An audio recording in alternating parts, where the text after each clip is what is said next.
Seorang pria berinisial CM, 30, nekat menikam mantan adik iparnya berinisial NTR hingga tewas di Jalan Sekelimus Tengah, Kelurahan Batu Nunggal, Kecamatan Bandung Kidul, Kota Bandung, Sabtu, 9 Mei 2026, malam.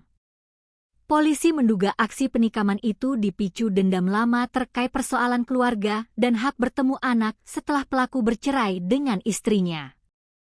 Kapolsek Bandung Kidul Kompol Sularjo mengatakan, peristiwa itu terjadi sekitar pukul 20.16 waktu Indonesia Barat.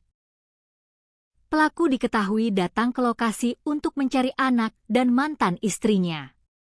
Niat mencari anak dan istri, namun setelah sampai di lokasi ternyata tidak ada, kata Sularjo saat dikonfirmasi wartawan, Minggu, 10 Mei 2026. Menurut dia, saat berada di sekitar lokasi, pelaku terlibat cekcok dengan korban. Korban disebut sempat menabrak pelaku menggunakan mobil. Setelah itu, korban turun dari kendaraan dan pelaku menghampirinya.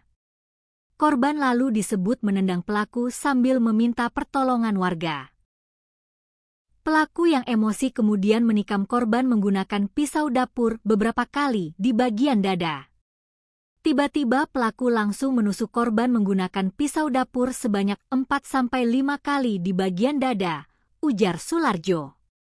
Usai melakukan penikaman, pelaku langsung diamankan oleh Babin Kamtibmas bersama warga sekitar.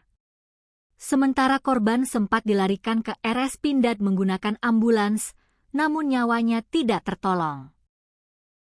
Polisi juga mengamankan barang bukti berupa pisau dapur yang digunakan pelaku saat melakukan penikaman. Sularjo mengatakan, pelaku merupakan mantan kakak ipar korban sebelum bercerai dengan kakak korban. Dari hasil pemeriksaan sementara, pelaku mengaku sakit hati karena merasa dipersulit bertemu anaknya. Korban ini dulu sering ikut campur urusan keluarga, ujarnya. Pengakuannya, pelaku, akses untuk menemui anak dipersulit sama korban, akhirnya dendam, tambahnya.